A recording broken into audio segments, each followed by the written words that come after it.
Hi, I'm Erica Lukes, and this is Expanding Frontiers Research. You can support us by going to expandingfrontiersresearch.org. You can also go there, join our email list so you'll get updated on our current blog posts and upcoming shows. I'm very proud to be a part of Expanding Frontiers Research, and as always, we are doing a lot of work behind the scenes, and we thank you for your support. We are here obviously at a different day and time to accommodate our guest today because Jack and I have both been really excited to get him on. He has an incredibly busy schedule. This is going to be a very enlightening and informative and timely interview today. So I'm going to bring on my partner, Jack Brewer. Good Hello, afternoon, Jack. everyone. And I also want to bring on our guest this afternoon, Dave Troy. And if you don't know about Dave Troy is an investigative journalist focused on exposing threats to democracy. He's based in Baltimore. His background as a technologist with an interest in studying online extremism affords him a unique perspective. His work has been featured at MoMA in New York, and he is a fellow with the New American Foundation's Future Frontlines. Dave writes regularly about information warfare. I'm a big fan of his, as I've just mentioned, history and politics. He is the host of the podcast Dave Troy Presents and speaks regularly at conferences on disinformation, extremism, and information warfare. So as I mentioned, thank you so much, Dave, for being here. This is a very timely and important topic to me and to everyone that is listening today. So thank you. Thank you for having me on. I really appreciate it. Absolutely. So before we started the show and went live, you had mentioned that in a few weeks you were going to be at the DNC. So tell us a little bit about that. I know you've been mentioning that on Twitter, but I think this year is going to be absolutely electric. Yeah, a friend of mine reached out who had worked on the campaign in 2020, the Biden campaign, and asked, hey, there's a call for volunteers. Are you interested? I can refer you in. So I pursued that, and that was probably in May or so, and didn't really know whether that was going to come to fruition or not, but it did, and so I'm going to be there working really as part of the media outreach portion of the convention. May also be doing some reporting. I'm trying to get a press pass in addition to the other work that I'm doing there, but I'll be there with Jack Bryan, the director of the film Active Measures. So we're going to be rooming together and hanging out and, seeing what's going on. So it should be a very interesting experience. And certainly, when we signed up for that, thought it would just be, nominating Joe Biden and Kamala Harris. And now everything, of course, is different. And, the vibes have shifted. So we'll see. Should be a very interesting experience.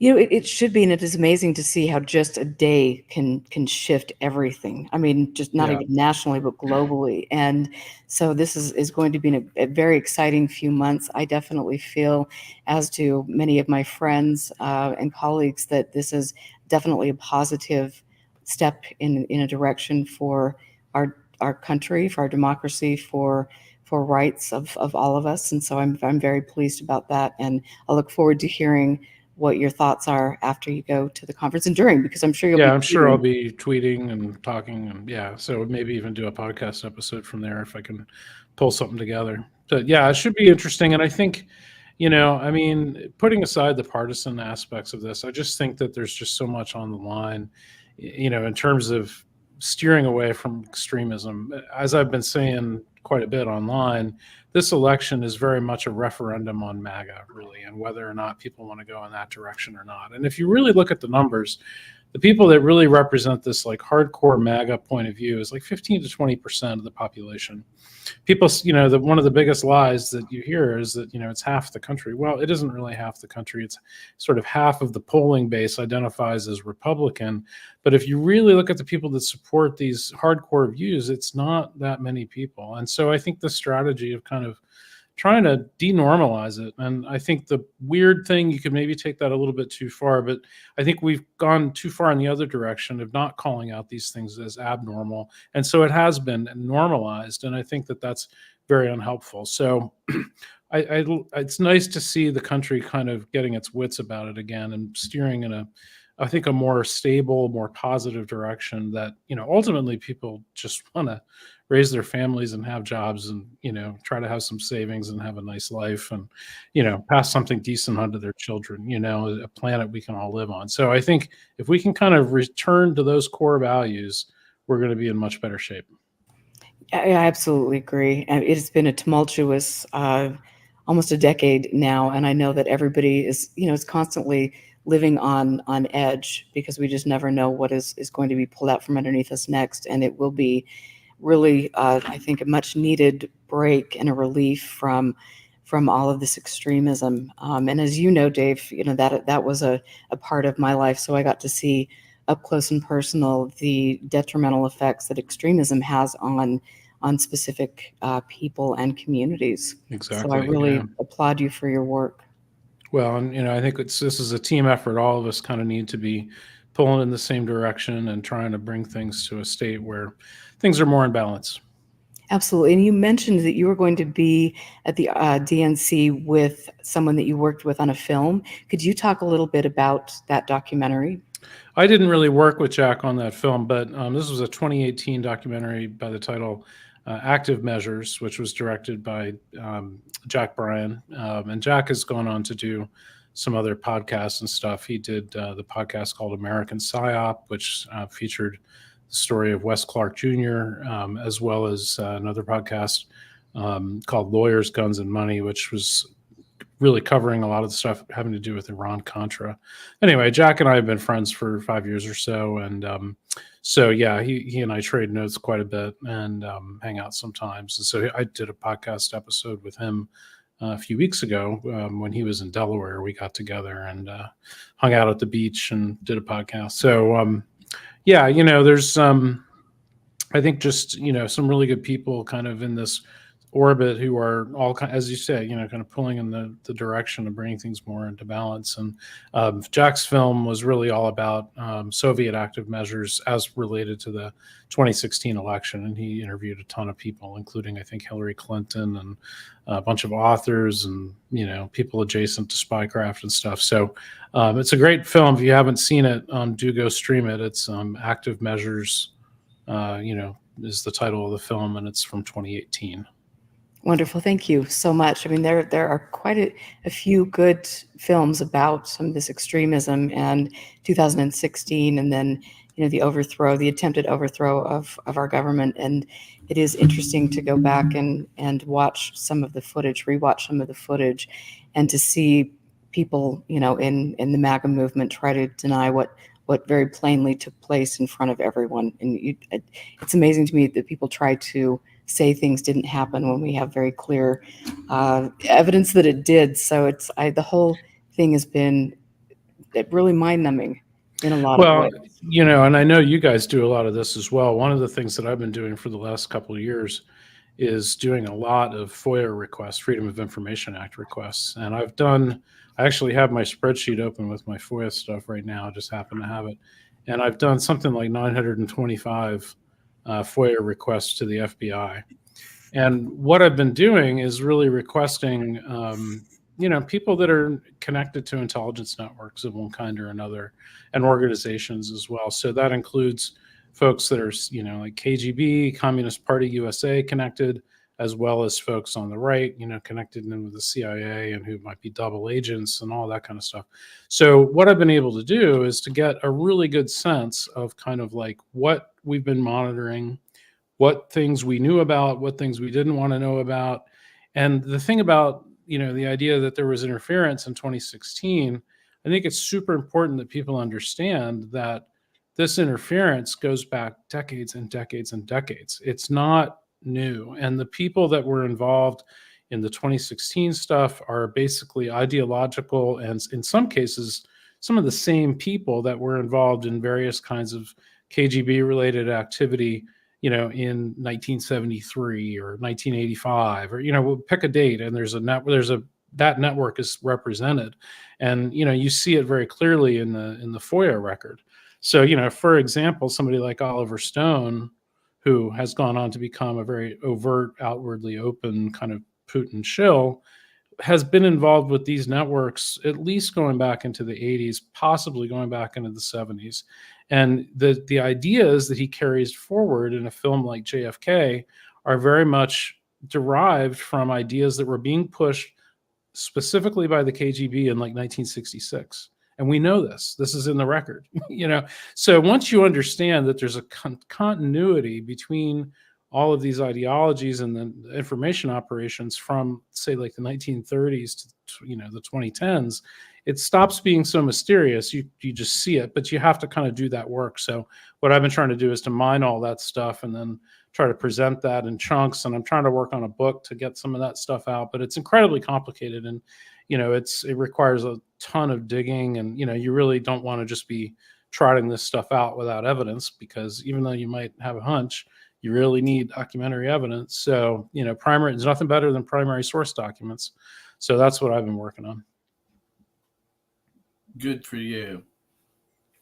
And thank you for sharing those files that you shared, the FOIA things. Was that Peter Thiel related stuff, if I remember? That was Peter Thiel related, and I certainly, Erica and I wanted to certainly get into some of that today. Let's just go ahead with that. You just had an article drop yesterday about Peter Thiel. Yep. Let's start with some of the basics, please, Dave. It all kinds of ties together with the active measures and the election and all of it. What do you feel the average citizen, average voter needs to know about Peter Thiel's activities and why? Yeah, so, for the last few years, I've been in touch with a few people that know Peter and have worked with him in the past. And, as a twist of fate, I know a bunch of people that are adjacent to him. I'm good friends with somebody that used to work with him. And what, I've heard from everybody that has experience with him is that over the course of time, he's kind of shed any kind of relationships that might serve as a kind of a tempering force on him. So as where maybe 10, 12 years ago, he might have been an eccentric, investor type guy who is primarily interested in making investments and making money.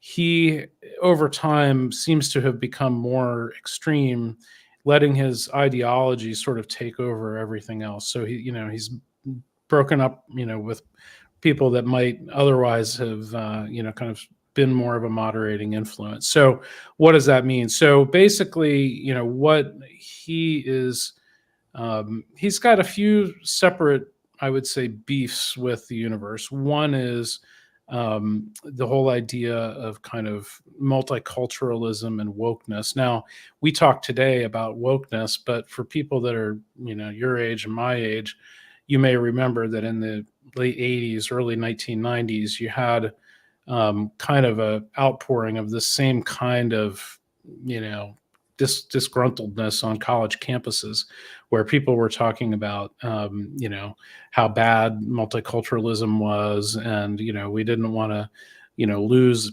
cultural identities in the name of cultural blending, and there's a whole kind of almost a moral panic over all this that erupted. There was the book Closing of the American Mind by, I think, Harold Bloom. And so I remember all that being on campus, as a student in the early 90s. And what we're seeing now is really a resurgence of that. But with Peter, he actually wrote a book about that called The Diversity Myth in the early 90s with his co-author, David Sachs, who, of course, has gone on to become quite a vocal advocate for Putin and a whole bunch of other things. He spoke at the Republican National Convention and was sort of roundly panned for his performance because it was so clear that he had become radicalized by his online environment that when he actually spoke to a live audience, they were like, what? Like he's not in touch with regular Republican voters. He's in touch with his weird little Silicon Valley clique, of which Peter Thiel is one. So what we're starting to see is that, Thiel and Sachs and Musk and several others, Joe Lonsdale is another, have kind of networked together to advance their weird ideology. So in addition to the wokeness, the other beef that these guys have with the universe is about money and the nature of money. Mm-hmm. And so they don't like fiat currency. Well, what is fiat currency? Fiat currency is the US dollar as issued by the Federal Reserve. And there's a whole strain of reactionary thought in American life that goes back over 100 years. I would say you can trace it easily to the Civil War. There's probably, I mean, you can trace it to the whole thing with Hamilton and everything as well. But particularly in the 20th century, this became a very dominant kind of way of thinking, was that, in order to have real money, you needed to have gold. And in order to have a sound dollar, the dollar had to be backed by gold and all of this. And of course, that got sort of upended in 1933 initially by Roosevelt, who made it illegal to hold gold. He had an executive order 6102, I believe it was, that sort of outlawed individuals from holding gold during the Depression, because the government wanted to get as much gold as it could to kind of back its own treasury. And then, things went kind of completely away from gold in 1971 when Nixon unpegged the dollar from any kind of exchange with gold internationally. So what that meant was the, ascendancy of the petrodollar, and the idea that basically, the dollar would be the primary currency through which oil would be traded, which kind of pegged those two assets together. And this was sort of done with a fragile arrangement with the Saudis and, others in the Middle East who were supplying a lot of oil. And that's held, more or less since 1971. But, a lot of these conservative types want to change that, and they want to introduce new hard money. So, things like gold would be nice. Actually, Peter Thiel stocked up on like $50 million in gold bars just to have some handy. Oh, nice. The apocalypse, that was a few years ago, maybe 5 years ago. And then they're also super into Bitcoin and some other cryptocurrencies too. But the idea with Bitcoin is that it shares some of the same properties as gold. In fact, some might argue it's a little bit more gold than gold, in that there can only ever be 21 million Bitcoins. So it's kind of like a bathtub, that everybody's trying to cram into, and it becomes harder and harder to get space in the bathtub, which is why the price of Bitcoin keeps climbing. So these are some of their primary gripes. They don't want to have wokeness. They want to have hard money. I think that people, sort of talk about theocracy and wanting to implement various kinds of hardline religious mandates. And I don't, while Thiel identifies, as a Christian and as a Catholic to some extent, I don't think that ultimately that's what this is really about. I think, based on the conversations that I've had with the people that know Thiel, I think that, he wants to impose his ideologies about the whole wokeness thing and money, and, probably a few other things too. But it isn't really about theocracy. It's more about kind of getting revenge. I mean, one of these contacts of his described him as, the kid who was bullied in high school and wants to get back at his tormentors. And the problem is that he identifies basically all of us as his tormentors. And so, he wants to get back at the universe that, told him he was a geek or, whatever. So that's kind of what we're dealing with. And in that sense, I mean, I didn't put this in my article because it's a little bit incendiary, but, he's a little bit like a school shooter, like in terms of mindset. That's what just came to mind when you. Yeah, and that was how this contact described him to me, was that, he had that kind of vibe. And in fact, there's an article by Max Chafkin, who wrote a biography of Thiel called The Contrarian. And in that article, he says that, he interviews some former classmates, and they were all like, one of them actually said, we had the feeling that Peter was keeping a list of his enemies and that he might come kill them one day. Wow. So, that's kind of what we're dealing with. And it seems like he's taken up common cause with a bunch of his old PayPal friends. And PayPal was really originally set up to be a new world currency.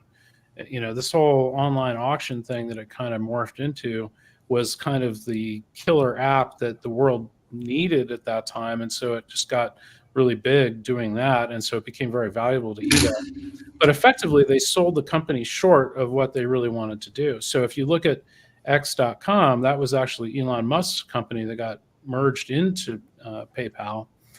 Musk ended up getting the domain back, and now what he's basically trying to do with X is turn it into a payments company, in addition to whatever other kind of world taking over he's trying to do, and finish this unfinished business from the PayPal days, which seems to be what Peter and all the other rest of these PayPal guys are also trying to do. So, very big picture, that's what we're up against. Well, that's certainly, it's good to have to have that awareness. And again, that's why I commend you for doing the digging and doing records requests and making sure that you are doing things that a lot of people don't have the knowledge or capability to do, because there's so much going on. And even when I speak with my friends about, the elections coming up, and even Project 2025, or just things that have been on the mainstream corporate media, people don't even have a clue about that. And so to get your information and to share that with others so they have a sense of really how deep all of this goes and how long each of these players have been trying to do what they have been doing, I think that's really invaluable information for the public. Well, what I'm trying to do is to kind of develop a, maybe small but influential audience that, is able to use the stuff that I'm digging up and use it as a signal of what's coming in 3, 6, 12, 24 months, so that they can shape their decision making around that. So there's, I write for Washington Spectator, and it's a small publication, but it has a very influential readership and a lot of policy people inside Washington and stuff. So, that's kind of my strategy with this, is rather than try to, boil the ocean and reach everybody, I want to reach the people who are reachable, and who value this kind of, early warning signals. And, sure, you may end up sometimes digging up stuff that doesn't end up turning out to be right or panning out, but that's usually, it's what I've often found is that the stuff that I'm digging up ends up being relevant in like 3 to 4 years, sometimes 5, Right.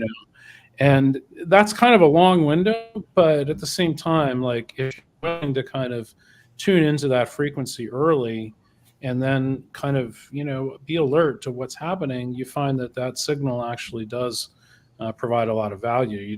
You're not quite sure when it's going to kick in the future. Absolutely. Jack, go ahead. Thank you, Erica.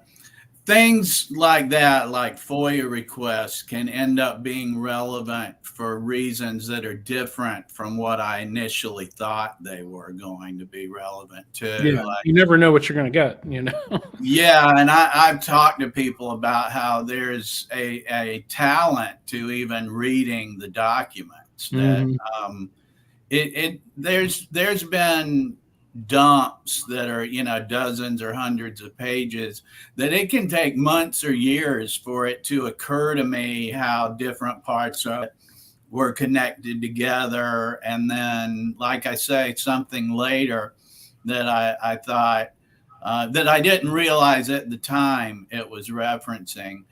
But one of the things that we dug into with Peter Thiel was Mithril Capital, the FOIA documents you referenced earlier.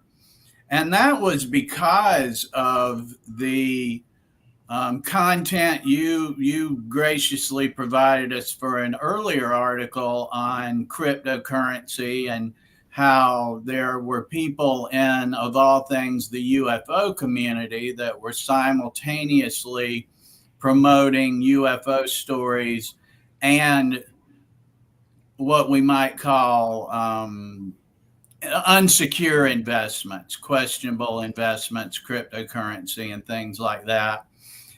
And so we then were and he was a player in that, in the crypto community. And now, this weekend we see Trump and Kennedy and all at the Bitcoin.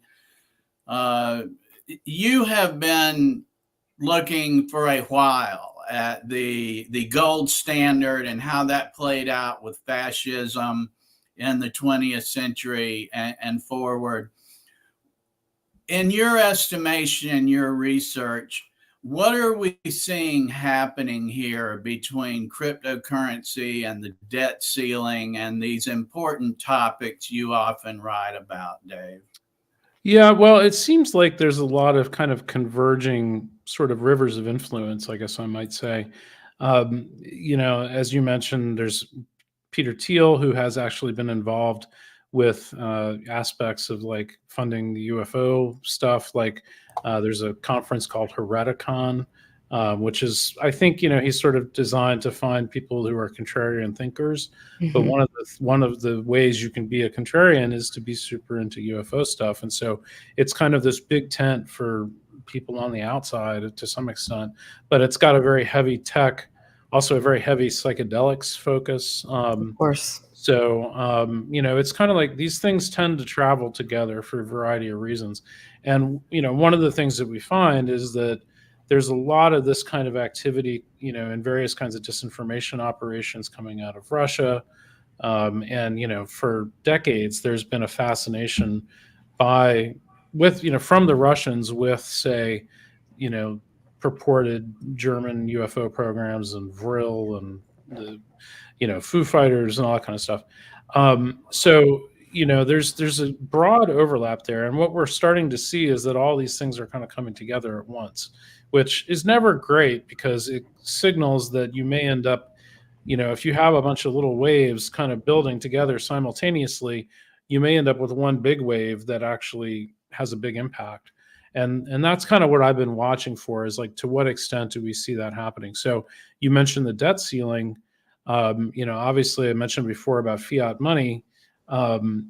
This idea that we print our own money and that we keep having higher and higher national debt, which in turn causes us to have higher and higher interest payments.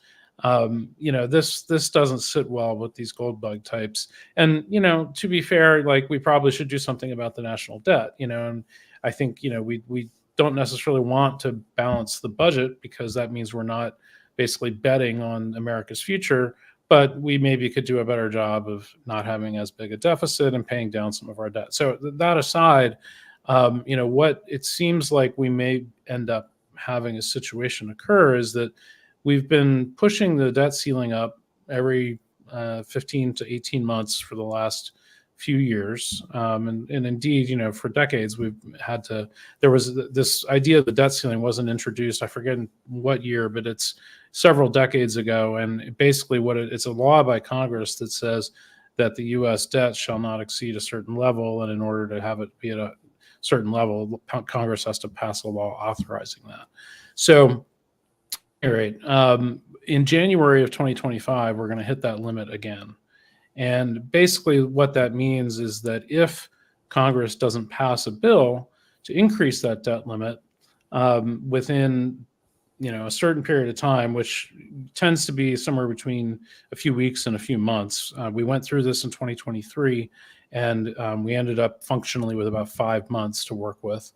And they did actually pass a bill in mid-2023, which extended things till January 2nd, 2025. So what's going to happen is, around that time, maybe not that exact date, but around that time, the debt limit will be hit. Congress will need to have already passed, or will need to pass, a bill that extends the debt limit to a new level. If they don't do that, then what will happen is the Treasury will kick in with what's called extraordinary measures, basically, deciding which bills to pay to try to stretch things out a little bit further. Otherwise, we'd hit the debt limit immediately without those extraordinary measures. And then we have a few weeks, a few months. So sometime maybe in Q1, or maybe at the beginning of Q2 2025, we'll have what's called the X date, which is when we hit an actual debt default. This is when the U.S. misses payments to debtors, to our interest, whatever. And at that point, the whole global financial system starts to melt down. And the problem is that Republicans have long harbored a kind of millennialist fantasy about this happening. They basically believe that that is the justified destiny of the United States, because We have been borrowing all this money, and ultimately this gets back to biblical prohibitions on like charging interest and ideas about what money is and taxes and like all these weird biblical ideas about money. So the Christian Reconstructionists, people like Ron Paul and his advisor Gary North, actually put together a strategy called the North Paul strategy that involves the bankruptcy of the United States, the defaulting on our debt, the crashing of the economy, the replacement of the dollar, the ending of the Federal Reserve, and instituting a new gold-backed currency. Now, that might sound like a recent development, but they've been talking about this for 50 years. This was something that like Gary North came up with in the mid 70s. So, like this is a long-standing fantasy, and when people replay fantasies over and over in their heads long enough, they eventually want to start to act them out. And I'm worried, and I think this is justified, that there's a lot of combined incentives. So you have the Christian Reconstructionists like Ron Paul, Gary North, you have Peter Thiel, you have Russia, all of which want nothing more than U.S. default, because what's the number one complaint about the United States by Russia is undue American hegemony based on dollar dominance and information dominance. So what they want to do is to basically upend the American hegemony by bankrupting the United States. All of them. That's what they're all trying to do. And they all want to do it right now. So if you think about that, that's a scary scenario because A, most Americans don't really have this on their radar as like a possible outcome. And B, we have this very exposed big red button that's sitting there ready to be pushed on, first quarter of next year. And there really doesn't seem to be a clear strategy for addressing that. Now, if we're being totally, honest, probably there are a handful of people in Washington that are thinking about this and have a plan to do something about it. But in my opinion, it's better to be safe than sorry and to start talking about this and to demand that that be the case. And furthermore, we should probably talk about it. Or if we're not going to talk about it, we should say why we're not talking about it. But it's a big danger. And the thing, the reason I'm concerned about this is because like I have savings, I've worked hard in my life to have, a comfortable living. And I don't want my life savings wiped out by a crazy debt default situation. So this is very self-interested in my part. And of course, in serving my interest, I'm serving others' interests as well. But, this is something that should concern everybody. And that's, basically what seems to be playing out right now if we don't take action. I see. Thank you. So what it's kind of tying into here is there seem to be a lot of moving parts that seems to be by design as well, of what we might call right-wing extremism and the ideologies, and what we might consider to be active measures or information operations that are seeded into social media and put upon the public. And if I'm understanding correctly, we even see these parroted by politicians that are either doing it in bad faith or have been influenced by these active measures. In the social circles I travel, for instance, I'll see things like I'm going to withhold my vote in protest, or neither candidate is good, so I'm just not voting, or we need a third party and things like that. And I think a lot of people's concerns are legitimate, but is it not reasonable for me to think that some of this stuff is grounded in global adversaries' information campaigns to make us distrust the American election, make us I just don't see where it can be helpful for me to decide the thing to do is not vote, Yeah. Well, I think that there's definitely, foreign information warfare that's affecting just the shape of the information landscape in the United States. So that shape, the sort of context in which we're all operating affects what people think. At the end of the day, it's very, very, very difficult to not rely on the context in which you're operating and the proxies that you trust to form your opinions. And, I mean, I think everybody is susceptible to that. You and me, everybody else. I would say that I think people that are, you know, trying to pay attention and are doing hard, scholarly driven work that is attempting to use historian type techniques, primary sources, and trying to get to the bottom of things. And I don't mean this in a kind of online, do your own research way. I mean this in a very academic kind of way. I think we get a little closer sometimes, just because we are trying to unwind that stuff. But I think, even in that context, you have to be cognizant of what your own biases and, cognitive window and cognitive bias is. So, I think it's very hard. I do think that, people like Marjorie Taylor Greene that spout off just like crazy stuff. There's some people that seem more like that they're actually being directly influenced, as where there's others who are true believers and are just being influenced by the milieu that they operate in. I think if you look at the Republican Party, there might be a handful of people that are like, like active, agents of some kind, taking money from somebody for some reason, or maybe there's blackmail or something. But I actually don't think that's the most common case. People, when people do something strange or that they think is inexplicable, they're always like, oh, they must have blackmail on them or compromise, or, they must be getting paid. And I suspect not most of the time.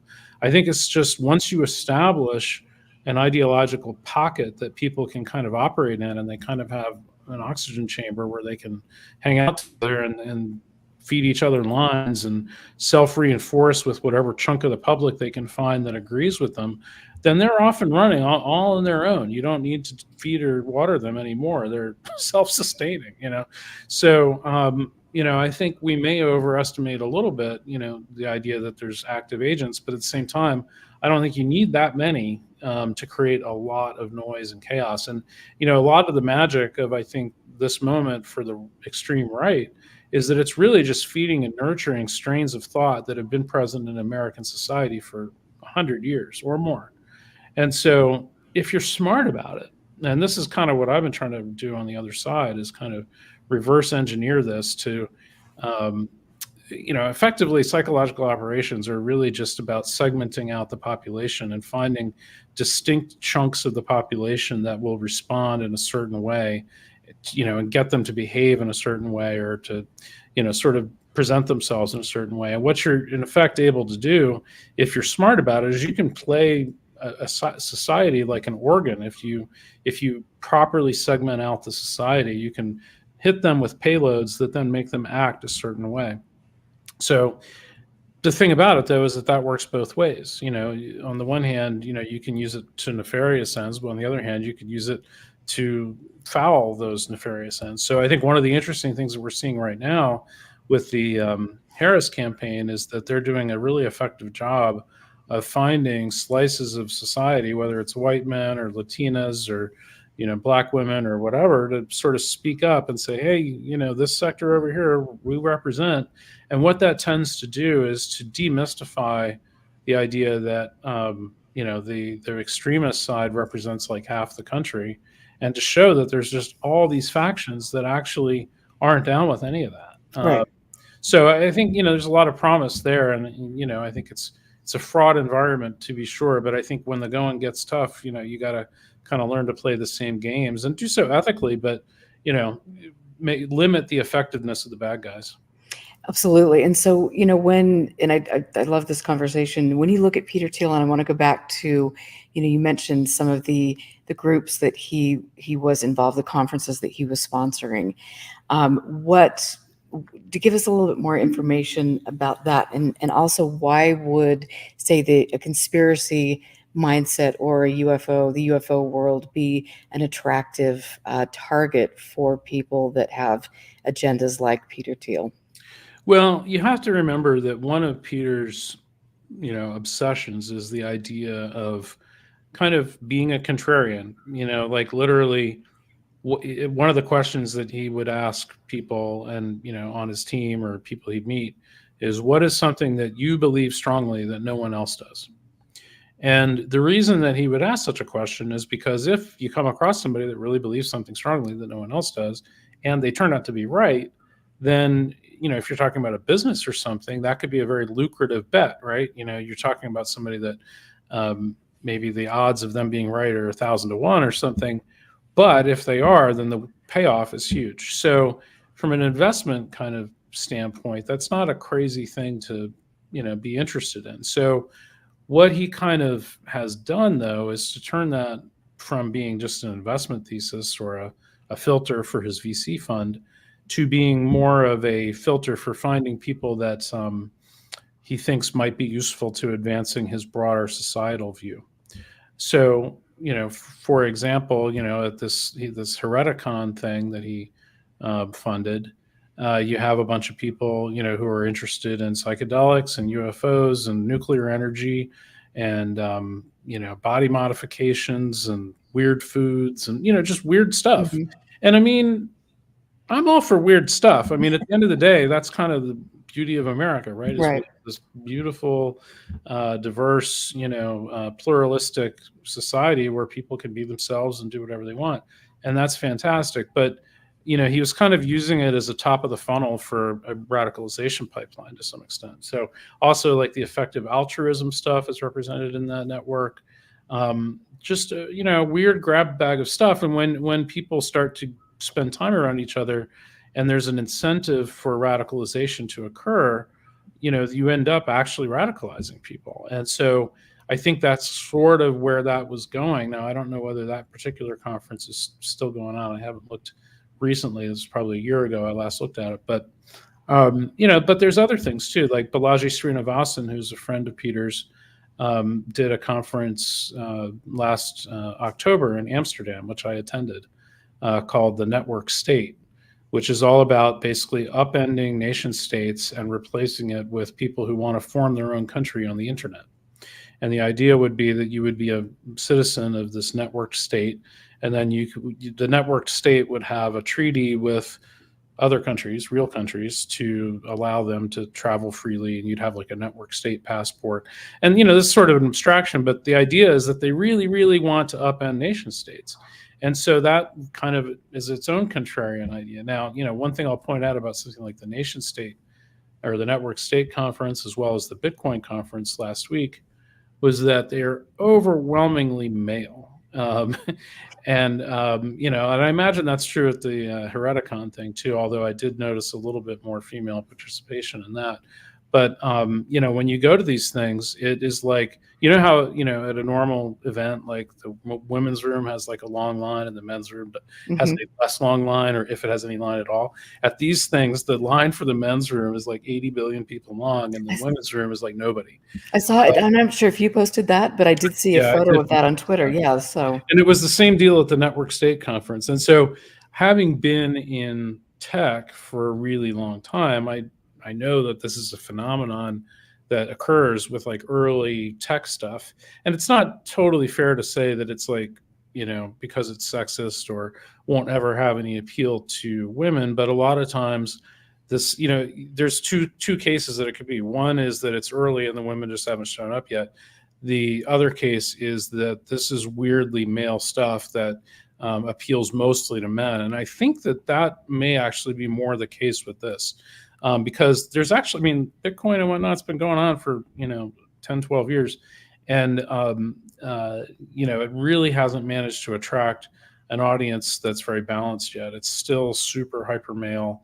And it's mostly younger men, not entirely. There's, older men involved in it too, and some women. But it's, what's interesting about it is it's kind of this young men who have kind of lost faith in society. And they also don't necessarily have anything to lose. So there's no floor to sort of, there's no downside for them to participate in stuff like this. Like, oh, I had $5,000, so I put it into crypto. I got lucky. I made 100 grand. I parlayed that into 200 grand. Now I'm a baller, and of course, that's great. You got $200,000 or whatever. But if you screw up, you might lose all that in a heartbeat.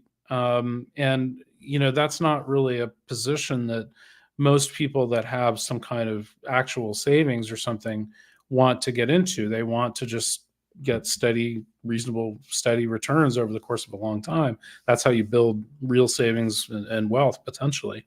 So I think there's a fundamental tension between, these kinds of young men looking to get rich quick, living in a world that they think has no place for them, and say normal people who have a job and a living and savings, who want to have a nice retirement and maybe pass something on to their grandkids. So anyway, that's kind of what we're looking at, and it's crazy stuff. And I want to talk a little bit about, because I think people, they hear the word radicalization, but yet people don't understand really, truly what that means and the steps to which that occurs, and how people, find someone and then recruit them, radicalize them. Can you give us more information about that so we have a good understanding? Yeah, I've done a lot of thinking and writing about this, and from a little bit different perspective than, say, some people have. Like my friend Steve Hassan, who's an expert on cults, has approached this from more of a behavioral standpoint. But the way I look at it is in terms of relationships and social capital. And so basically, people who, let's say, maybe have had trauma events in their past, let's just take that as an example, and let's take Flat Earth as an example, because it's one of the most ridiculous communities out there, and that there's really no evidence to support any of it, but yet it persists. Why? So what you find is that if you go into a community like Flat Earthers, there's a lot of people who have had trust violations and have trauma related to that in their lives. And what that leaves them with is a high sense of what social psychologists call self-uncertainty. So there's a guy named, I think, Michael Hogg, who has written about self-uncertainty. And it's just this idea that, you might be a little bit of a free radical already. You're not moored to, family as much as you might otherwise be. You might be a little bit of a loner. You might have alienated some friends. You might have maybe, finance, addiction, job issues, whatever, that make you a little bit unstable in terms of where you fit into society. So what ends up happening is that people find these communities, and you see this in ufology and other things too, where people kind of get pulled into an orbit, and they start talking, and they find they have common interests, and they make friends. And maybe this happens online initially at first, and then they start converting those online relationships into in-person relationships.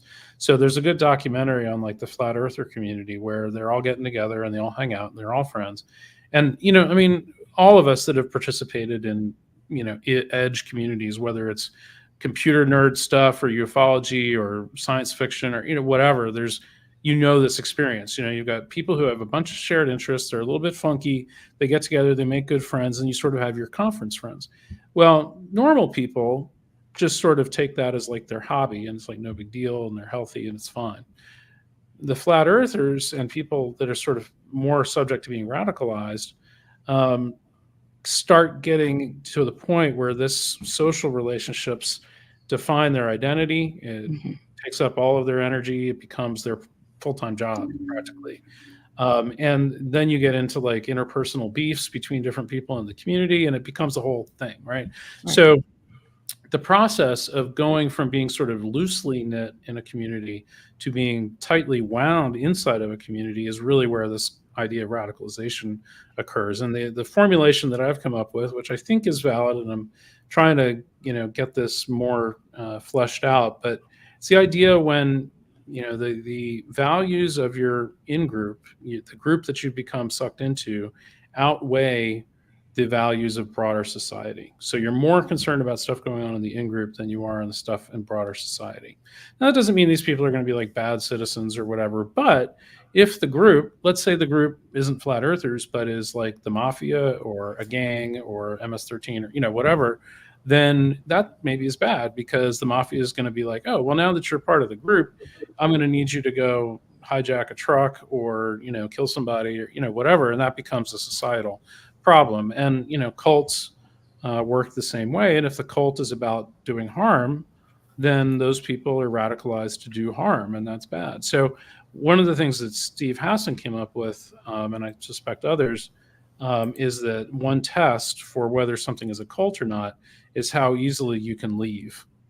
And if you find yourself in a social milieu where you're obsessed with it and it's hard to leave, and not only is it difficult to leave because you want to be in it, but because you might face retribution or threats or Right. violence, if you do decide to leave, then you are in a radicalizing situation, and it's an extremist, kind of cult environment. So that's my understanding of it. I think obviously we could talk about all that for a long time, and I think other people have very valid views as well. But from in terms of coming up with like a technical kind of quantitative explanation for where that borderline is between, say, a hobby and a cult, I think the description that I came up with is pretty good.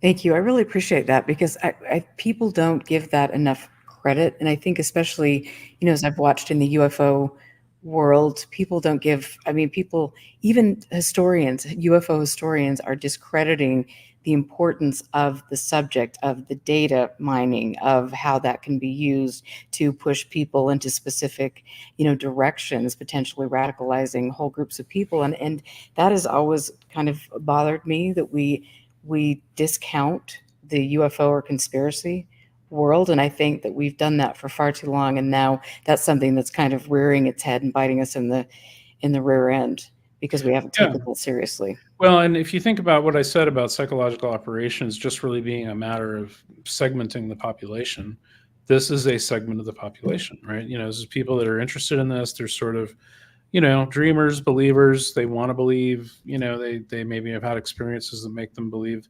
And that's a powerful network. And so why would you leave that network on the table, when it comes to weaponizing different factions for your goals, right? It's just sitting there, and it's a decent number of people. So weaponize it. It's just very obvious. So.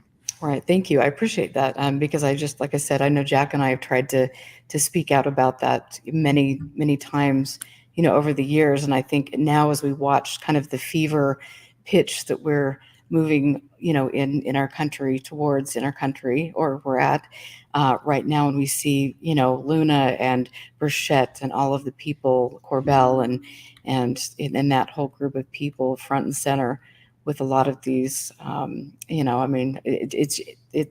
it is very fascinating. It's alarming, and people need to give it more credit than they've given it and see it for what it is. Well, and I think it's interesting too that a lot of this stuff gets more spicy during election years. Like, why would it be that, UFOs suddenly become a big issue in 2024? So yeah, I think people should look at all that with a critical eye. Right. Thank you. I'm going to try to bring Jack back in. We've been having some difficulties with the internet today, Jack. So I know that you've got, I'm telling you, it's the way it rolls.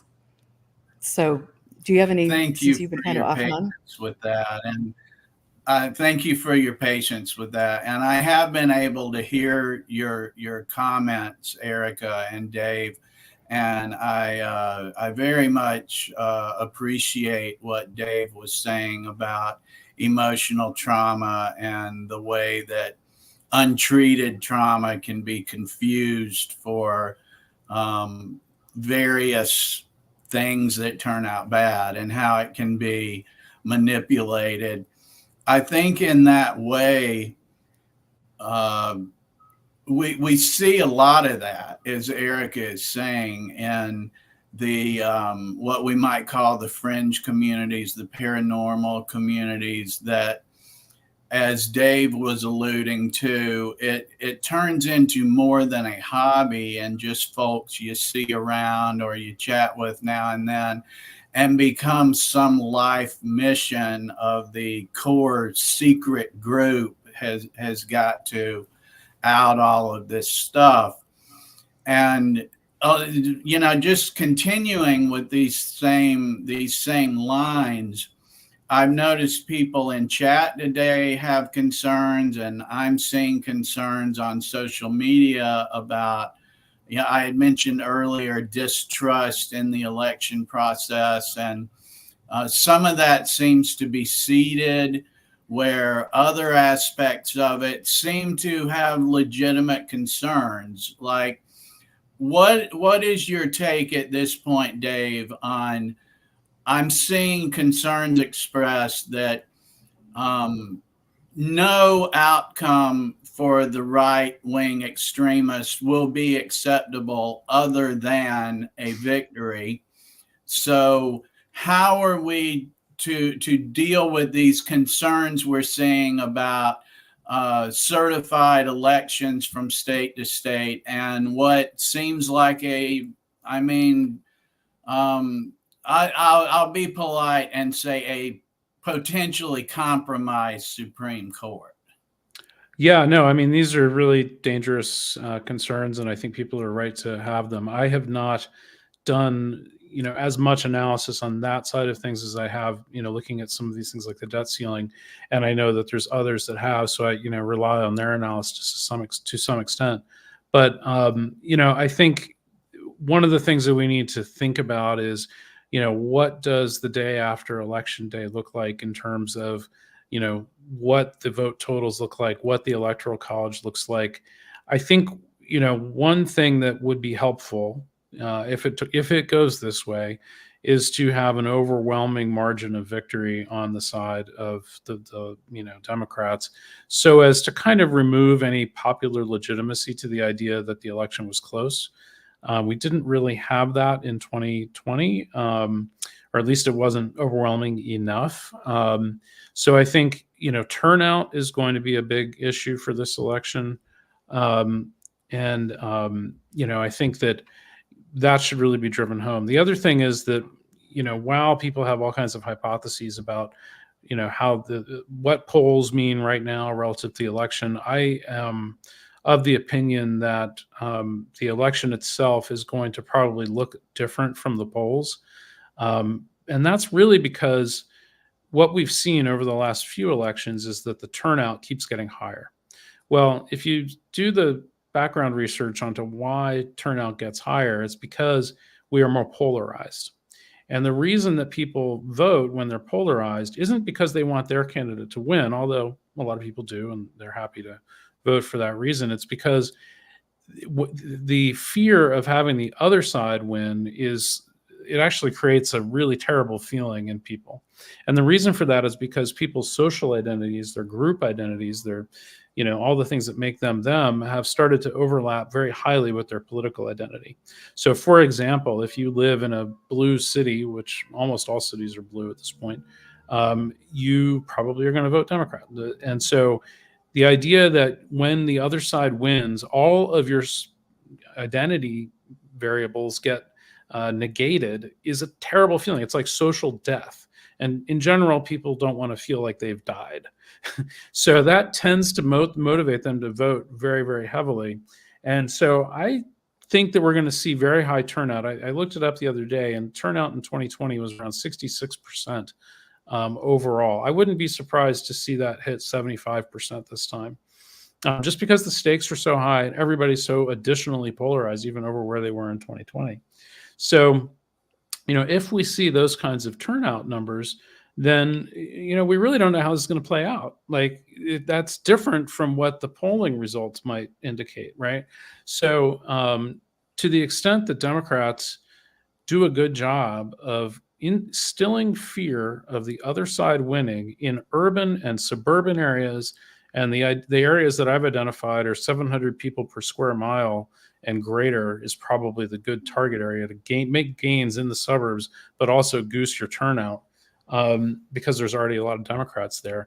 And do that in swing states, I think they got it. But again, it's impossible to predict that now, because no poll captures that real world voting behavior that's going to happen on November 5th and the days around it. So, yeah, it's very dangerous, what may happen with, let's say that some of the states don't do a, winner takes all, type allocation, or that they invalidate some of the votes, that are received by the Democrats. And, you end up with what amounts to an unrepresentative, electoral college count that then, tips it in the favor of the Republicans. I think that you would see a massive outcry of popular unrest with that. And, I don't know whether that would take the form of violence or whatever, but this is why having a solid margin of support, is really important, because you need to make it so that there's just no real question about what the legitimate answer is here. And I think, for now, the Democrats should focus on getting through the convention and then focus really, really heavily on turnout. Yeah, I completely support that. Turnout seems to be the thing. I live in the Orlando area, and the Democrats in Florida have been doing a notable job in recent months of grassroots organizing with volunteers and voter registration, and they got someone on every ballot for the primary offices that in what has been a red state, that no Republican goes unchallenged.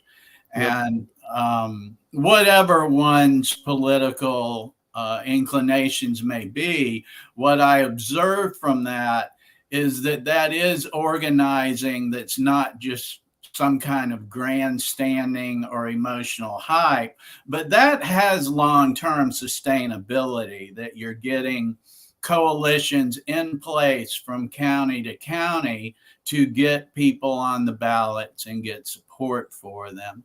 And yeah, whatever one's party, that's sustainable long term. I think you're right that turnout, I mean, that's the name of the game when it comes down to it, right? Yeah, and one thing people underestimate is that the Democrats, and particularly the sort of Biden machinery, has had a very good ground game, in place for a long time. Like, they've been doing this, they have people in place, and it's very much part of their strategy. From what I'm hearing, and just what press reports are, the Trump camp has been historically bad at field operations, and so to the extent that they are going to go out and mount field campaigns, they have to go build these things up, and they're all kind of ad hoc and weird, and who knows whether they'll execute well or not. One of the dangers of throwing sort of things wide open with, say, asking Biden to step down was, if for whatever reason you had like an open convention and you didn't settle on a candidate until, say, August 22nd, there'd be no opportunity to really transfer over a lot of that ground game. You might have people that had been supportive of Biden who aren't supportive of whoever the new candidate might have been. So it was really essential that if Biden was going to step down, that it be A, be his decision, and B, that it be Harris that took it over, because she could inherit both the money and the ground game reasonably seamlessly, and it looks like that's happened. I think any kind of open convention process would have been a complete disaster, and I'm really glad we avoided that. Yeah, I can certainly understand why you would say that. Another thing that we see with these types of situations, going back to discussing how people are influenced in their beliefs, is as we go from the He might be. Yeah, Jack, I think you're freezing up again. So I try to read into these friends. Can you hear us, Jack? Can you hear me? Yeah, can you start over again?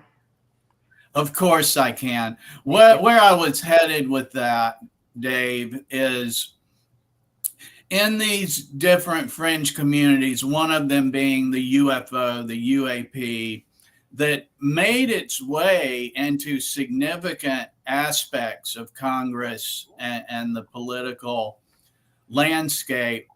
There are people in that community that feel like it's a major issue, and that because of their echo chambers and their social circles, they think this is something that is being discussed and is a hot topic, and they're just like the flat earthers. They're all eyes on this one topic. From your point of view, in the Beltway, has the UAP UFO thing kind of fallen by the wayside? Are you still hearing rumbles? Is it old news? What's your general take on that, please?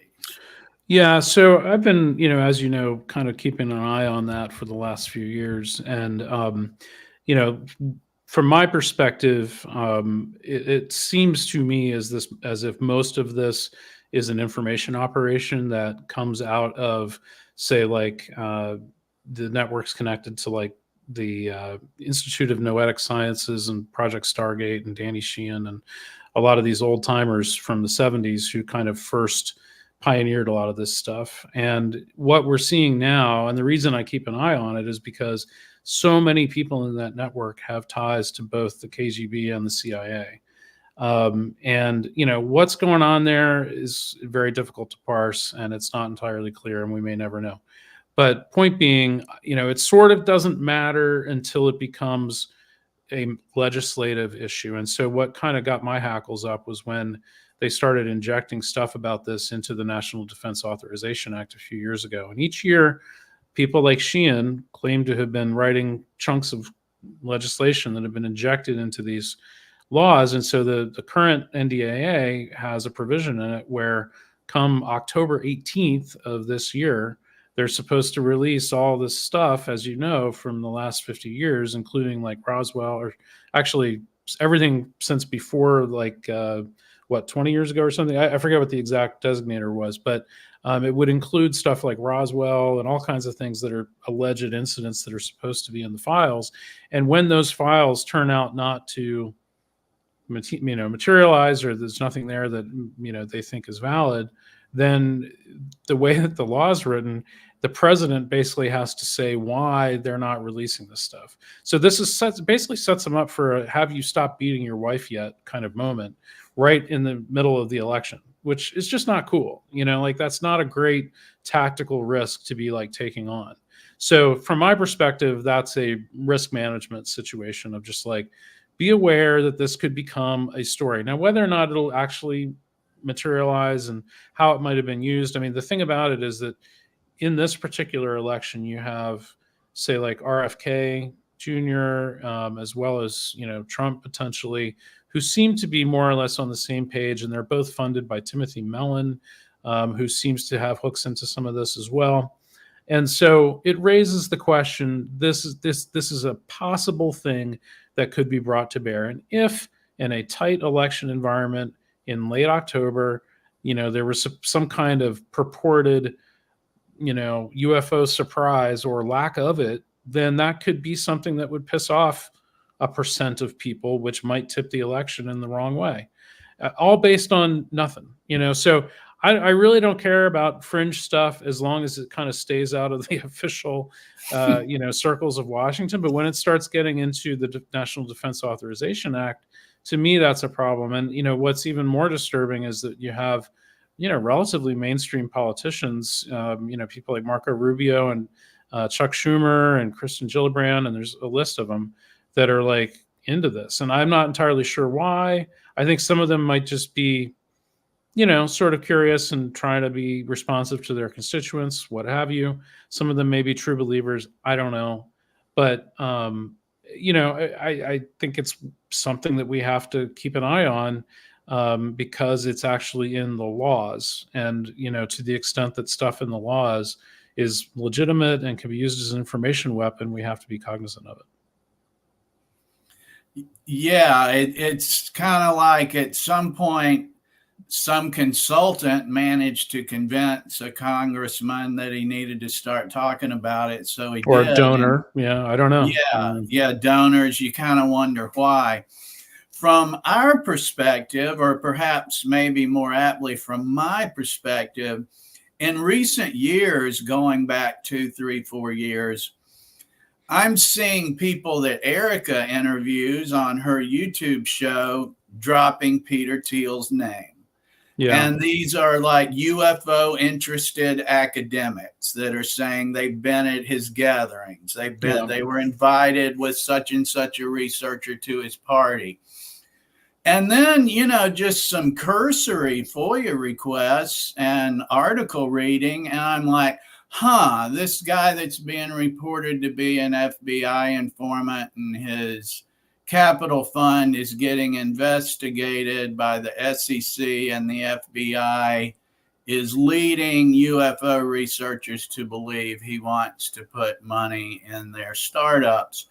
And I don't know what that's about. I don't claim to know. I'm, as you're getting at, Dave, I'm pretty sure it's not about looking for spacemen. And I'm pretty sure that it matters in some way, shape, or form. Like, I don't know what they're doing, but any number of communities, subcultures have histories in this where they're willing to turn a blind eye on the angel donor and asking why the angel donor is interested, as long as it's funding their special interest. And Erica and I were a little bit more concerned about why would these controversial people be funding things like this. Yeah, I mean, it's hard to say. I think it was when you mentioned academics, you're talking about Avi Loeb, who I think got some money from Peter. I Or believe maybe it was amplified. it's my understanding he was interested in it. I don't know if he ever got it. I was referencing Diana Walsh Pasulka, who Erica interviewed and name dropped Avi Loeb, name dropped Mr. Teal a number of times. Interesting. Yeah, I mean, I was, the TED conference, I was there this year, and they had a few controversial speakers that I did not subscribe to, although they had plenty that were fine. But one was Avi Loeb, and he gave a way too long talk about, his whole expedition to go find little pebbles and this, the long rock that came in from interstellar space and all that. I think that one of the things you see with somebody like Peter is that he has the power to kind of legitimize folks like that and get them in front of mainstream audiences. Now, of course, so does Scientific American. And I believe that's probably part of why Ted felt comfortable highlighting this, because there was a big thing in Scientific American about it. But, again, it's kind of like, these networks do have the power to kind of popularize stuff. And, to the extent that, another thing that I've thought about, and I think we've maybe discussed this before, is that if you have a bunch of people who believe that the government is not telling the truth, then one potential cure for that is, why do we have the government anyway? Why don't we overthrow the government? Or why don't we, take over the government and demand what we want to have, and then we'll see how it goes. But if you can incite animus against the government, then, that might be compatible with a whole series of other things that they want to do. And we know for sure that Peter Thiel is an anti-government person. Like, that's known. So, to the extent that all of that kind of fits the same theme, maybe that's one reason why. I mean, an even darker theme might be that, they're in cahoots with Russia and, are deciding to, jointly overthrow the government, and they have a kind of a 10-point plan for doing that. And this is one of the things, but that requires, more coordination, which maybe is less likely. Well, let me ask you really quickly, and sorry to interrupt, Jack, but I wanted to talk about Snowden, because Snowden was also, on the big crypto the Bitcoin tour. conference. So the Bitcoin, excuse me. And so can you talk a little bit about Snowden? Well, there's one thing that kind of is most glaring about Edward Snowden at this point in time, which is that he lives in Russia at Russia's pleasure. So, if he's going to go appear at conferences, it's because Russia says that that's okay. It's not going to be because he's got some magic internet connection and super encryption and is evading detection by, Putin and the security services. This means that it was state sanctioned by Russia, as far as I'm concerned. Others may feel differently, but I would challenge you on that. So, it seems to me, based on just mapping out all the networks that, we've observed over the course of the years, is that Snowden and Assange and Flynn, and there's a bunch of them that are basically sort of aligned in the same pocket. Seem to be part of a anti-Western operation of some kind or another. Maybe they didn't start out that way. Maybe they got sucked into it over time. Maybe they just sort of found themselves in the middle of it, and that's just the way it played out. But I think that's a little naive. I think looking at this in hindsight, it is not unreasonable to say that Snowden was sort of, trying to achieve these kinds of outcomes all along. And, again, I know some don't agree with that assessment, but based on my, broad review of all the available evidence that I have right now, none of which I would say would prove that. It's just my impression based on the preponderance of the evidence. Thank you.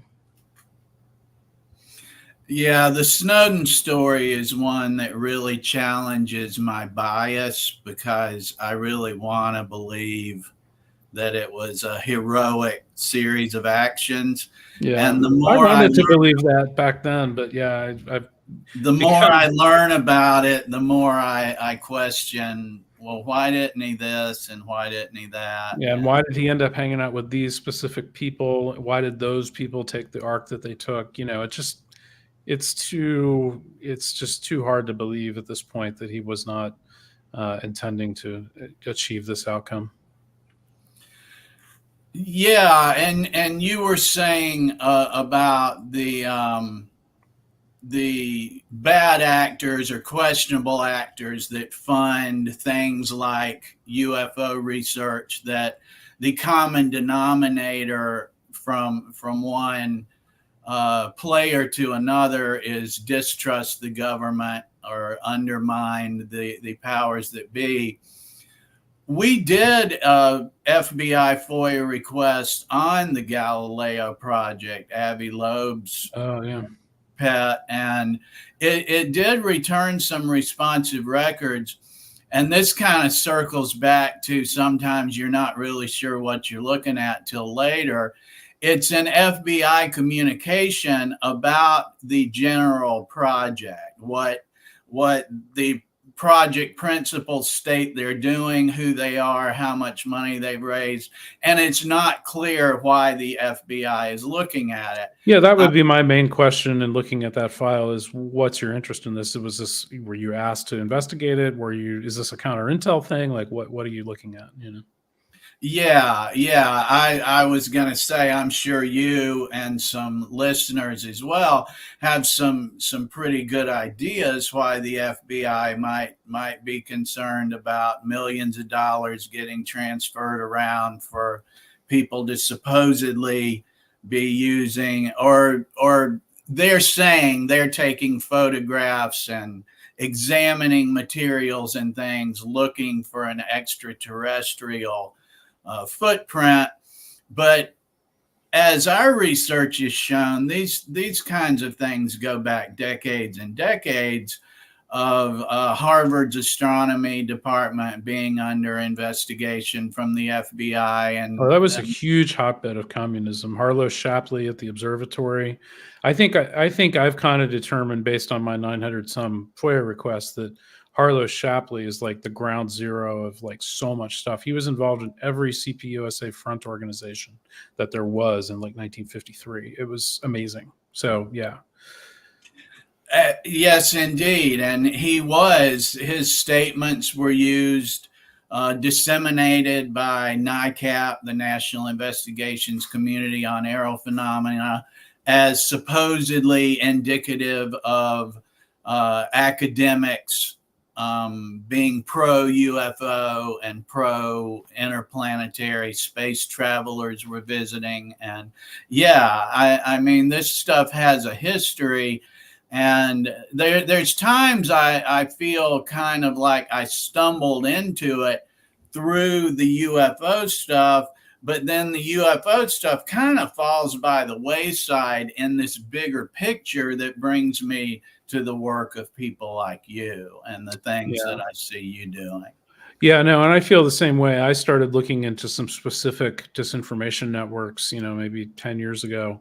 and wondering like, why are these people acting this way? What is their deal? Who funds them? Where do they come from? And when you just pull the string and figure out, okay, this is where they came from. This is the networks they're connected to, and really do rigorous network mapping, you end up at the Harvard Observatory. Like, it's the same stuff, and so what I'm finding is that by taking like, I don't really have a hypothesis about what's going on when I do this work. I just start requesting data and I start finding the data, and then I connect it together and I look at the primary source documents. And so this is my process when I get a new FBI response, and these days I get one almost every day, because these things take a long time to process. So I'll probably be getting one every day for the next 5 years. But when I get a new one, I read it, and I'm trying to set up some like AI and machine tools to basically read the documents for me and pull out any names that are in there, see if those names are ones that I know about or not, and if they seem relevant, then I can request files on those, and then I'll get those files, and then I'll get more, and I'll get more and more. And what you find, it's like mapping out a little tunnel network. Eventually you kind of get a sense of like the scope of the whole thing. And obviously you could keep doing that forever, and that's not terribly productive. So what you find is that, after, a couple thousand requests, you're going to have a very good map of kind of 20th century counterintelligence stuff, as well as criminal activity and whatever else. And you'll have a sense of how it's all connected together, particularly, if you're able to bring to bear some data tools and things to kind of help you do that and amplify your own human intelligence. And that's kind of what I've been focused on, is developing tools to do stuff like ingest like an entire YouTube channel and transcribe that and stick it all into a searchable database and things like that. Because who can watch thousands of hours of stupid videos online, and there's plenty of them. So what you need is to basically throw that at a machine, and then use the machine to pick out the things that are relevant to what you're trying to figure out. And that can be useful, but that's a lot of work. And I'm, lucky to have some of the skills to be able to do all of those things at once, which not everybody is. And so, trying to share that work out and, make that, available to others too. So I would be extremely interested in that and supporting your efforts on it. In just our couple of years, we because, I was requesting files prior to that, FOIA requests. And you start to kind of get a rhythm, and you get the hang of it. And, when you see something in a magazine article or a statement from an agency, and you just have your little template and shoot off the request, you do start regularly getting them. And just in Expanding Frontiers couple of years, we have a growing number of records we have not closely examined. And we'll sometimes hit a bit of a reset point or a break and say, well, who wants to pull out a Word doc and read this 280-page PDF from the FBI? Because there's really, you read it or you don't, it's pretty much how it works. Yeah, and they tend not to OCR them either. So, it's very difficult to search a lot of times. So I've, got some tools that will do the OCRing in a kind of an automated way. But because these things are often, reprints or PDFs, copies of microfilm and whatnot, and maybe they were done on carbon paper in 1951 or something, a lot of times the text isn't very legible. So even OCR doesn't help you that much. So I'm hoping that some of the AI tools will get a little bit better for doing more like fuzzy matching on like, OCR processes to make it easier to extract data. There's some new tools. There's a thing called RAG, which is like retrieval augmented generative AI. I did a podcast with Gary Marcus yesterday that talks about that a little bit. But basically what that'll let you do is just take an entire corpus of like documents and then use that as a basis for a generative AI query. So you can ask it like, who's in these documents? Make me a diagram showing all the people involved and stuff. And I think, on the one hand, I think a lot of the AI stuff has a lot of problems, but for things like this, it might actually be pretty useful. And it's, for a large extent, it's kind of available now. So might as well use it if it's available. Yeah, absolutely, for sure. And so let me just ask you, just to be selfish here for a moment, about Bigelow. I know that the last time you were on our show that we had talked about him, but now as we see his, an in-your-face campaign donations to DeSantis and then Trump and the way he is shaping Nevada politics, and then as you were mentioning, Timothy Mellon and things. Can you give us an idea of what you think now, if anything has changed in the past year, what you think Bigelow's motivation was for dipping his toe into the UFO world? Yeah, I mean, it's hard to say, and you guys probably know better than me. I mean, I've been observing that kind of, maybe from a degree away, but I guess my initial impression with all of the Skinwalker Ranch stuff was that, that was a great way for him to make a bunch of money, by having, oh, there's this weird place and we need to be paid to do all this research on it. And was it, who was it, Harry Reid, that he got to, spawn. And of course, he was like a true believer, and God knows why, and, whatever. Like, and you raise some interesting points. Like, you've got other players like, Brendan Fugel, or is it Brandon Fugel? I forget which, but anyway, Correct. yeah. So, these people that are higher ups in like kind of Western politics and maybe even Mormon politics, I think is kind of interesting. And then you also have Spencer Cox, who just has come out in support of Trump and whatnot. And of course, he seems to be, my friends tell me, you tell me if I'm wrong, but my friends tell me that he's tight with the Mormons. Oh yeah. And, not that there's anything wrong with the Mormons per se, but, I think it's just important to recognize it as a network influence. And, there seems to be an effort to, steer things in that direction from that part of the country. Now, I will say that, historically, one of the reasons why, these Western states, as I think you both know, have been aligned with these kinds of anti-government movements is because so much of the American West is federal land. And, there's kind of a built-in animus against the federal government, like, why do they have all this land? We're Utah, we're Nevada, we should have more control over what goes on. I don't want to deal with the feds. And so you have this kind of inherent anti-federal government mindset that I think has persisted throughout the American West since day one, particularly in the low density areas, maybe a little less so in California, but certainly you can find pockets of it in California too. So, I think that's kind of an underlying current, and maybe some of this stuff with, and the same stuff with the, crypto support out of that part of the country. It's the same thing. Like, you look at Cynthia Lummis, who's from Wyoming, senator from Wyoming, who just proposed this strategic Bitcoin reserve, which, why on earth does the federal government or U.S. taxpayers need to have, $1 billion worth of Bitcoin, or however much it was? It was some ridiculous amount of number.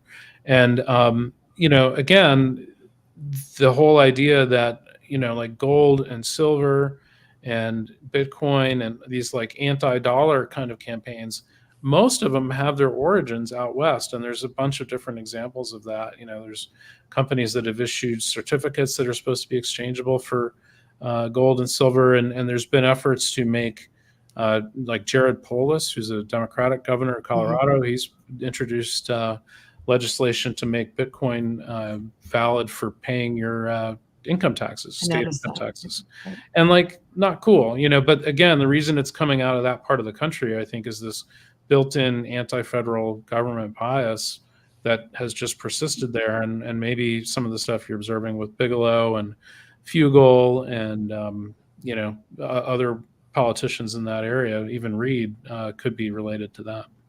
Interesting. Thank you. That's a great point. I appreciate it. Yeah, you get into the Utah network, and it's kind of like how much time you got. Yeah, it's above my pay grade. I try to just follow the big arc of it, but yeah, I know people that are obsessed with it, and with good reason. It's very complicated and filled with intrigue. No kidding. Yes, Sean Reyes certainly deserves dishonorable mention in that network. The Attorney General.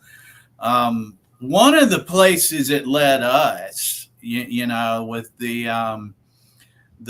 cryptocurrency, UFO melding where these guys were going to conferences that were attracting UFO people and talking about UFOs for 2 or 3 minutes, and then essentially doing a crypto coin presentation.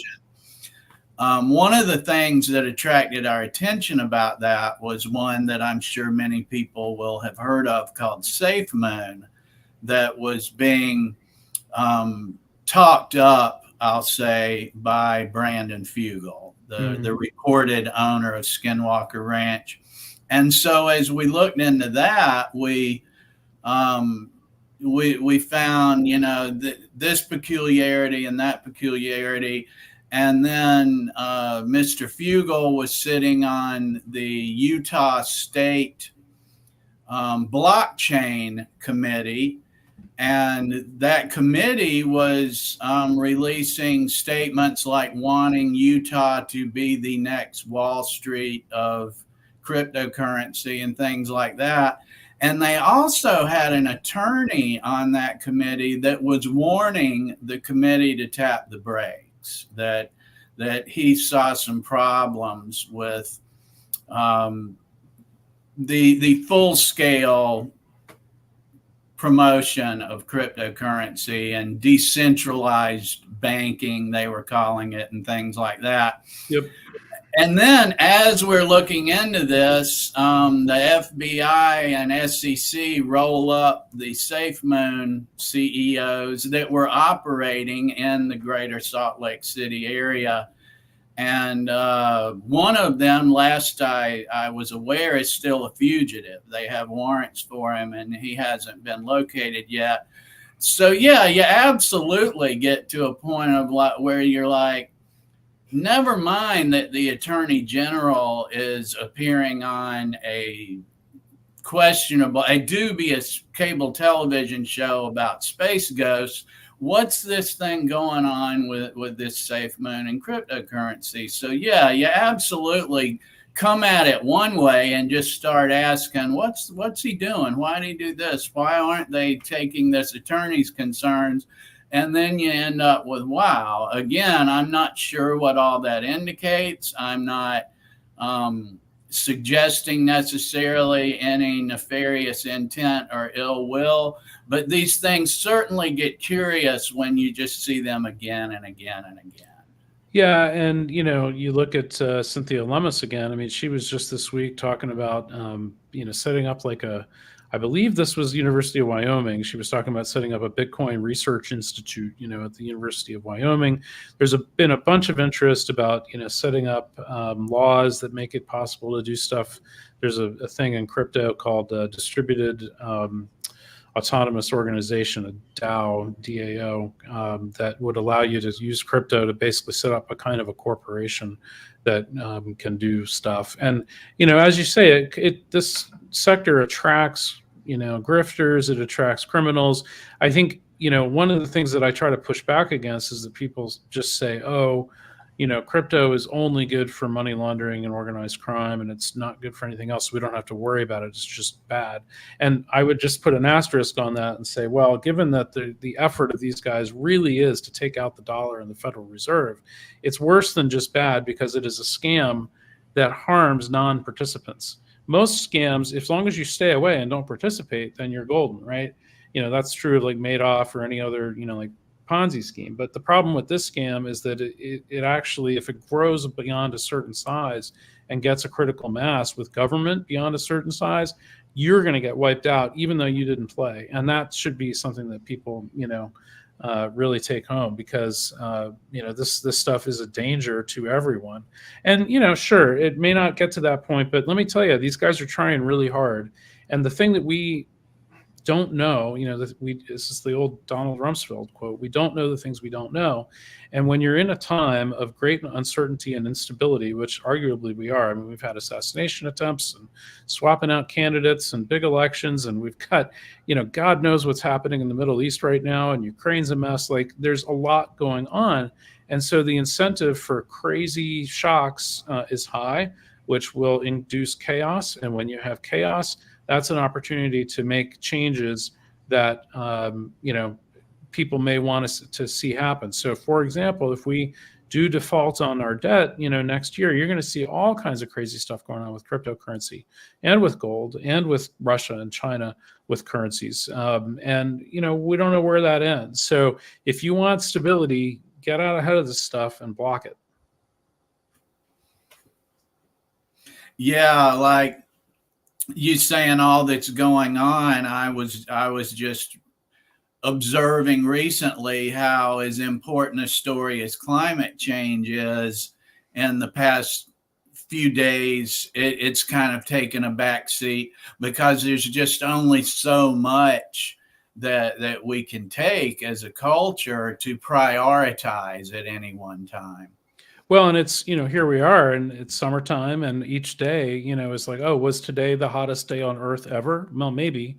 And frequently it is, at least within certain geographies, it's, we're breaking records all the time. And I think people also have an inherent understanding right now that, something like this current election in the United States is kind of existential because, if Trumpism is sort of reaffirmed, then the idea that we're going to do anything about climate anytime soon is kind of game over. So I think people are focused on winning the election so that we can do things about climate. I think climate is built into the stakes for this election, and people know that, which is why people are just like, let's get the election done, and then we'll start talking about climate because we'll need to.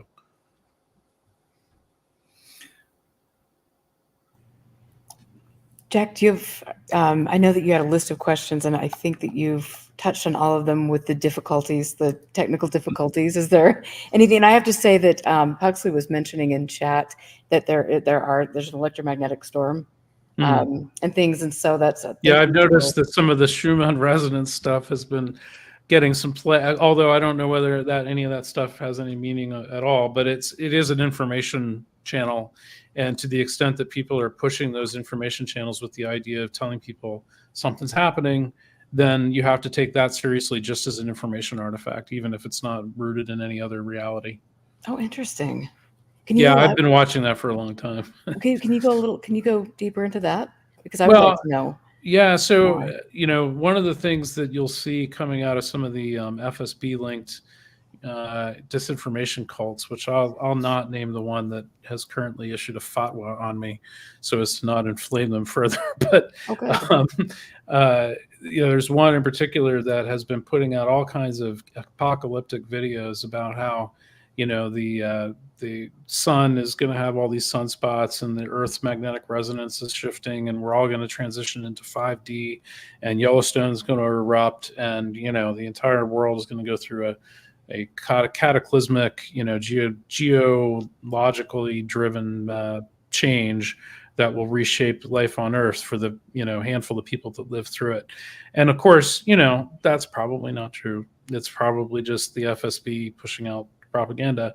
But again, the thing might not be real, but the propaganda is very real. And to the extent that some people are paying attention to that, and or that those narratives get morphed into other narratives that then get pushed out through other channels and on Telegram and through QAnon related things and, potentially Mike Flynn type people, this stuff that is real. Like that has an effect on people. So, to the extent that people are speculating or worrying or incited to have animus towards government or others, or think that we're on the brink of civil war, that has an effect on the information space and on people's individual psychology.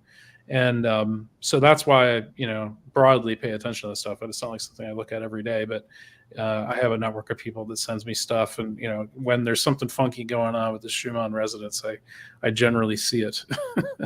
Interesting. Okay, thank you for elaborating. And I want to know, because you talk, and I've watched your lectures. You talk about how to fight the disinformation. And so, what are your tools? How do we become more engaged and more aware of the environment that we're living in? And how could I, as Erica Lukes, go out and talk to my neighbor and say, these are the things that you need to be paying attention to so we can make sure we're in a good place? Yeah, I mean, I think in order to really sort of get out ahead of a lot of, the sort of disinformation stuff, and I think this has been a kind of evolving practice over the course of the last several years, because I think when, let's say 2018, 2019, people were sort of like, oh, we should study online disinformation. And that's partly because that was what there was available to study. Like, there were a lot of APIs, like Twitter had an API, Facebook had some APIs. You could like look at the travel of this stuff and go, oh, that's interesting, and then draw conclusions from that. A lot of that stuff's gone now. You can't study that kind of stuff through APIs. So we kind of have to do it through, other more indirect means sometimes. But that aside, the general approach that I've kind of advocated for is, instead of looking at, say, disinformation payloads, or, the ways in which they radicalize or innervate a network, look at the people that are publishing this stuff and figure out how they're related to each other over time, and then keep track longitudinally of all of these different actors, so that over time you develop a strong sense of like, oh, okay, this is the weird FSB linked cult out of Czechoslovakia that's pushing this stuff out. That's why this stuff looks that way. And then you can start alerting the public to like, yeah, there's a weird cult in Czechoslovakia that publishes stuff like this, and when you see this weird stuff, it's them. And so kind of like breaking it down into like easily digestible chunks, so that you can kind of inform people like kind of like where stuff is coming from, what their intentions are, what their worldviews are, what their connections are. And ultimately, where I kind of think you can get to a place of is if you can use sort of the monitoring of the information environment to predict what's going to happen next, then you can start to disrupt what's going to happen next. And that may involve publishing your own counter information. That may involve counterintelligence. It may involve law enforcement. It may involve military action. Who knows? But point being that like, until you get to a point where you're reading the information environment longitudinally and so closely that you can accurately predict the future, you really don't know what's going on. And I don't mean like crystal ball predict the future. It's just more like, where is this going? What, like the kind of stuff I'm talking about with the debt ceiling. Like, I can't tell you for sure that's going to play out in a negative way. We might scrape by that, and I hope to. But the reason why I write stuff about that scenario is to alert people, so that there's a risk there, and then we can maybe do something about it. If we don't get out ahead of it and predict that potential risk, then we may just sail directly into the iceberg, and then it's game over, and that's bad. So that's kind of my overall approach, is just really get to know the people that are shaping the information space, just as you would if you were in a military setting and you wanted to know how you're going to win the war. You got to know what armies are on the battlefield, what they're doing, who their generals are, where they're heading, what the weather conditions are. Like, you need to know everything about a war. And what we've kind of failed to take into account is that we're in a big, hairy information war. We think that this is some kind of like, haha, people online believe crazy things. But no, it's an information war, and you just treat it as war. It becomes a lot easier. You just have to do war stuff, as opposed to, treating it like a culture story, Okay. Thank you. And, also I wanted to ask you about the media, because it's been very interesting to me to watch the way the media has handled information, or has handled, political ideas and promoting specific ideologies. What do you say about the mainstream media right now? Well, I think right now, and over the course of the last 5 years, it's been a real mixed bag. I mean, you have some people doing some pretty good work, and very occasionally really outstanding work. I think the biggest problem is the incentive structures within media right now. And I'm operating as an investigative journalist for the last few years, because I feel like I have to, and that's kind of what I feel like my duty is to do right now, and I have enough skills to do that. But my position is very different from, say, like a working full-time journalist working for a mainstream outlet who has a lot of stuff to potentially write. They need to get stuff out. They need to generate clicks. They need to generate a living. I don't have to generate a living from this, which is great, which gives me the leeway to think and write on my own schedule and do crazy side projects and explore stuff that maybe other folks might not. And part of the problem is that we really don't, people who might otherwise be doing the kind of stuff that I'm doing, or get to the roots of problems, really don't have the leeway to do that. There's just no room for anybody to do anything that's risky or complicated, or that takes a lot of time. And so short of people that maybe have, a book deal or some other arrangement where they can spend years digging into something, there isn't an attention span for anybody to do anything that really matters.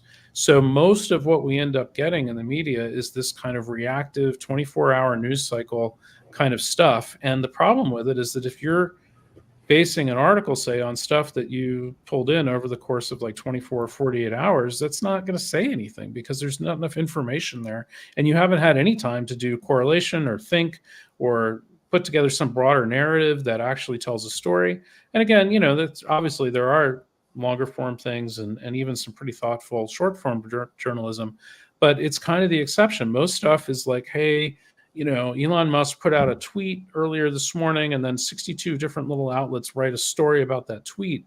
And like the information density of that, like the nutritional value of that is like nil. Like it's useless information. In fact, probably worse than useless because it's taking up time from other stuff that might be actually informative, So I think, we have a real incentive problem at this point in terms of media and the kind of stuff that they're producing. And, and I don't say that to denigrate them. I think, it's a totally honorable profession, and I'm very proud to be associated with it, even as kind of a guest sojourner in the field. But it's very tough right now, and I don't know how, kind of we're going to come back from this place that we are, where there's really no incentive for anybody to get paid in that field, and it's like I don't know where that goes. Thank you. And I also wanted to ask you too, because I know that Jack and I have talked about leaving X, just moving away from specific social media platforms. What do you think the pros and the cons are in doing something like that? Well, I think everybody kind of has to think that through themselves. I mean, for my case, what I've been doing is a couple of years ago, I set up a Mastodon server to kind of have my own home base in the event that X blows up or I get kicked off of it, and I build up, a little audience and, share some stuff on there as well. I will admit that I've been more active on X, and the main reason for that is because I developed a pretty large following there, a couple 130,000 people or something. And so right now I can kind of get more ROI in terms of like reaching a larger audience and perhaps some of the people I specifically want to reach than if I retreat into my own little environment. Obviously there's a bunch of other platforms that exist, Threads, and, there's been a bunch of people trying to sort of get into that mode. And in general, I'm not interested in participating in those networks, mostly because they're going to suffer from the same kinds of problems that, say, Twitter did ultimately, and that, they're owned by either public companies or, privately venture funded things, and God knows who they're going to get taken over by. And frankly, I don't feel like contributing to anybody else's bottom line at this point. At this point, X is paying me more than I'm paying them. So I figure it's a net capital drain on them to, use that platform for the moment. But, it's, I think it's just, very fraught. And I don't know where Musk is going with this. I think, one of the interesting things about the next few months is that it'll become more clear just how far he's willing to go in the name of his, let's say, MAGA extremism. And, is he willing to do stuff like compromise DMs and publish things that people have done or work up an enemies list or something like that based on information the company holds? I wouldn't put it past him at this point. But again, we'll see how nuts he gets over the next couple of months. Then the question is, after the election, assuming that, say, like Trump loses, what does he do with it? Does he shut it down and just go home? What happens to Elon Musk even? Like I don't worry about it, but I wonder about his long-term future as a person, because he has placed himself into this situation. He's like in a poker match where he's basically bet his life on a particular set of outcomes, which, maybe he knows better than we do, and those outcomes are all but guaranteed. But from an outside observer, it doesn't seem like they're guaranteed. And so if things don't go well for him, what does he do? Does he just self-immolate at some point, or does he, go home and take his ball? I just don't know. But it's a very strange situation for sure. Okay, thank you very much. And I also, because I know that we're getting ready for show close, but I also wanted to ask you a little bit about Palantir before Sure. show close. And it's right, here's 3 minutes. Go talk about Well, that. yeah, I mean, Palantir is Peter Thiel's, company that's named after a device from Lord of the Rings, a indestructible crystal ball that allows you to know everything. And as you've probably seen some of the reporting, that a lot of these guys have named various things after things in Lord of the Rings. So like Mithril Capital and Anduril Investments, and there's a whole list of them. And it's kind of geeky and also a little bit right-wingy and fashy as well. But at any rate, Palantir's mission has been basically just vacuum up tons and tons and tons of information on all kinds of people, all kinds of contexts. Basically one of the things they'll do is to go into a company and say, we'll help you organize all of your data, but we also want to have access to it so that we can correlate it back out to our other customers and different use cases and stuff. And so it's just this kind of giant data aggregation magnet. And again, there may be more color to that, but to the extent that they aren't real public about everything they're doing, we kind of don't know everything that they may be doing. One interesting thing about Palantir is that the CEO of the company is a guy named Alex Karp, who is sort of Peter Thiel's co-founder with Palantir, and he's got an interesting background in that he studied under the Frankfurt School, and is really probably considers himself more of a left winger than say a straight up right winger. And there's a really good article I can send you about kind of how that all came about. But if you think about it from that perspective, one thing that is kind of troubling about it is that a company like Palantir ends up having hooks both into the left and the right, which if you think about the kind of stuff that we're going through now, where say the far left and the far right are kind of teaming up to overthrow the center, it would seem as though Palantir's business strategy and overall DNA mirrors that approach. So I'd say it's a little early to sort of fully explicate all of that, but it's a real interesting thing to keep an eye on, because if you ask Alex Karp what his politics are, he'll say that he's democratically oriented, or at least he has in the past. Maybe that's shifting now. But it's kind of like the other way to think about that is it really doesn't matter who wins in the election, because those guys are going to have a hook in no matter what, which is kind of freaky. And that's the thing about Peter Thiel is a chess champion, and chess champions are really good at finding ways not to lose. He's just really smart about this stuff, as well as being a little tone deaf. I mean, the selection of JD Vance, I think, is going to turn out to be a real political dud. But if they force through other things, like election challenges or whatever, it may not matter that he sucks. So, well, I'm sure going with he really sucks, and that was just such an interesting choice, because that really, even Trump is uncomfortable with that. Yeah, no, and it revealed who's in charge. I wasn't sure who might end up actually getting the nod, and I thought even if it was Trump making the decision, he might go with somebody like Ivanka or even Don Jr., just because he's so wanting to have a legacy. But it's clear that Thiel and Musk and Lonsdale and David Sachs, they're in charge now. Otherwise, they wouldn't have been able to get Vance on the ticket. So fascinating. And we'll see where all this goes. I'm hoping in a positive direction. That would be helpful for our mental sanity. And absolutely. And Jack, any closing thoughts or questions?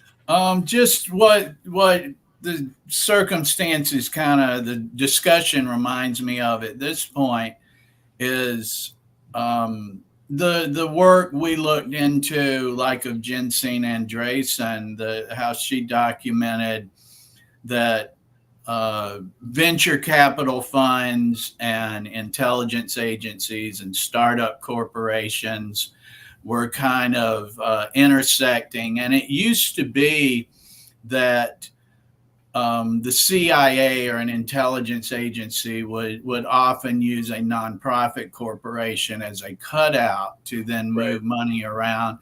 But we have just gotten into such a desensitized point in our nation's evolution that they don't even bother anymore. They have special government employees and SGE that is appointed and can act in the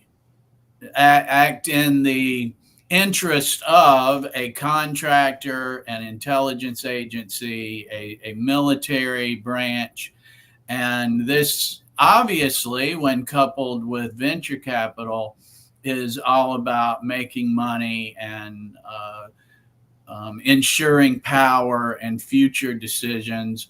And as Dave is getting at here, the players that are best at keeping the most doors open as different milestones pass, of course, do the best at it. But I'd really like to thank Dave for joining us. It's always a pleasure. I'd like to thank you, Erica, for hosting this and hosting the space, and I appreciate it, and facilitating it. Thank you. And everyone in chat, everyone that's listening, we of course appreciate all of you as well.